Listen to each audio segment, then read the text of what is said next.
Hi there. Today I'm here to talk to you a bit more about Pluto, who's a very fascinating planet who creates um, a lot of learning for us from the heavens or the cosmos above down on the earth plane. His influence is very, very powerful, and Pluto takes no prisoners. So what he does is we have to learn from Pluto the way he thinks is best for us, not the way we think is best for us, which for many people can be a struggle because, as human beings, we're very used to doing our own thing and being in control of our own lives. So Pluto comes along every now and then to remind us that we may be in control of our own lives, but we might not be doing it right. And so he gives us a reminder on what to do.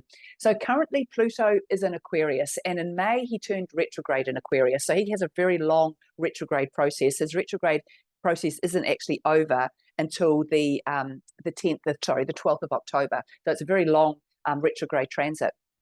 So while he's been in retrograde in Aquarius, which is the sign he moved into earlier this year, while he's been retrograde in Aquarius, he's been really allowing us to get to know our inner quirky, to get to know ourselves, our inner world. Where are we a bit different from other people? Where do we see things differently? And where are we innovative? Where can we as individuals find new solutions to old problems? You might be great at tweaking a recipe in the kitchen and turning it into something else. You might be amazing in the garden at growing things growing things, what do they call it when you grow the same plant off another plant, doing that sort of thing. Or you could be amazing as a builder, being very innovative in that way. Everybody is innovative in some way, and we're now stepping into the age of innovation. And so this retrograde in Aquarius has been a wonderful opportunity for us to look at where we do things a bit differently to others, and whether that's and how we can share that and develop that and move with that, so to turn it into that new solution that we need to move forward with whatever's going on in our lives.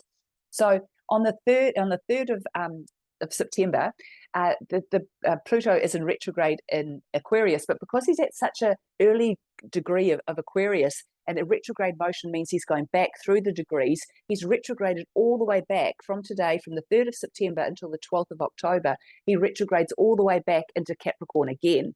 So we go back to the old energy that we had for 17 years before the beginning of this year. So this very old, strong, patriarchal, traditional, conservative energy, the energy of doing things the way they've always been done, of relying on historic methods of habitual things that we do, just always doing things the same old-fashioned way because it's worked before, so it has to keep working. And of course, what we're seeing, and especially since Pluto's moved into Aquarius, what we're really noticing is that these old ways do not work. More and more we're seeing people realizing, whether it's the health system, the money system, the education system, that it just doesn't fit them. It's just all these square pegs being forced into round holes, and it's just not working anymore.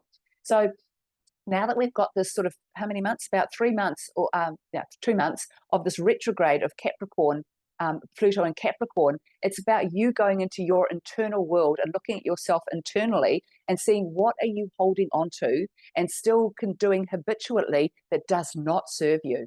What are you, what old ways of being are there? What old habits do you have? What old perspectives do you have? What old ways of doing things do you have that just don't work? I mean, for many people, they prefer to dry all their washing in a dryer because it's quick and more efficient than hanging it on the line.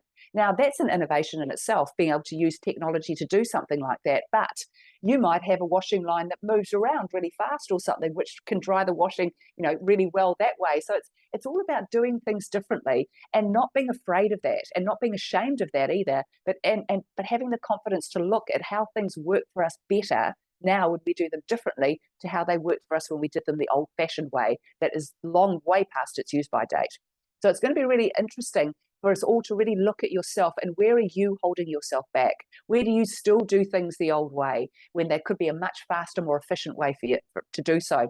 Now, one of the things with innovation and ingenious thinking and is that it tends to lead us down the technological path, and there's nothing wrong with that at all. But as long as what we're using technology for is for the highest good of all concerned.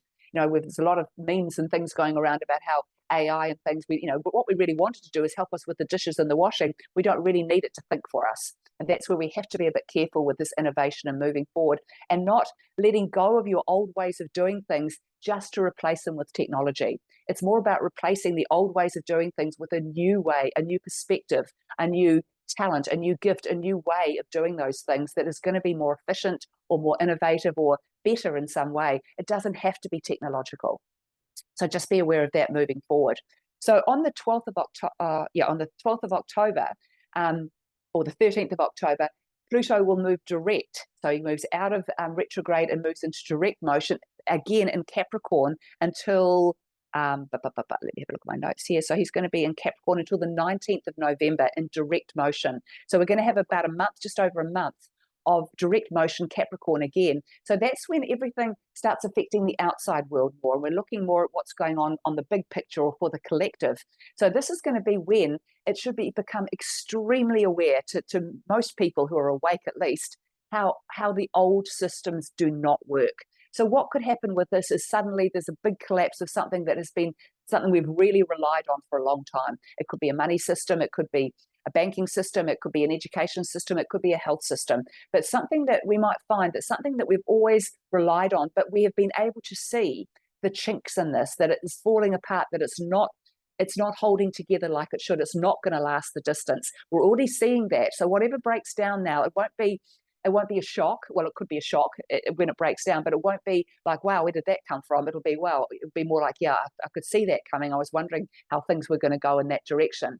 Because this is all about, Pluto is about transformation. And he always gives us little nudges along the way to say, hey, this needs to change. Hey, you need to do this a bit better. Hey, you need to step out of that way of being. But when we don't listen, he will rip the rug out from under our feet, just to make sure that we pay attention. But that sometimes is the only way. I've said time and time again, as human beings, we are very stupid, and we only tend to learn things the hard way. No pain, no gain without pain. That whole attitude, that is so Capricornian and needs to go, really needs to go. So, just be aware while this retrograde period's going on of what you're holding on to that doesn't actually serve you anymore, that you could do more efficiently, that you could do more happily, or you could just let go of altogether because it's just something that's an old habit that you've got that you don't even know why you do it anymore. But also, once he goes direct, we're going to really see what's happening outside of us in our outside worlds. And it should be a very, very good time for humanity to have a good, strong look at themselves and say no to some of the things that are going on out there, because we'll be able to see a lot more clearly, with a lot more clarity, what is good for us and what's good for them. It's going to be a real eye-opening experience. So, and I think it's it's a positive one in the sense that it's like going back to something that you've done before and finally seeing why you don't do that anymore. The clearness and the clarity of it will be in your face. It'll be hard to avoid. And it's like suddenly you realize, it's like going back to something again and realizing, why did I do that for so long even? Or why did I even think that was the right way to do things? It's going to be quite a revealing time in a lot of areas for a lot of people. So hold on to your broomstick and let's enjoy this ride. See you later. Bye.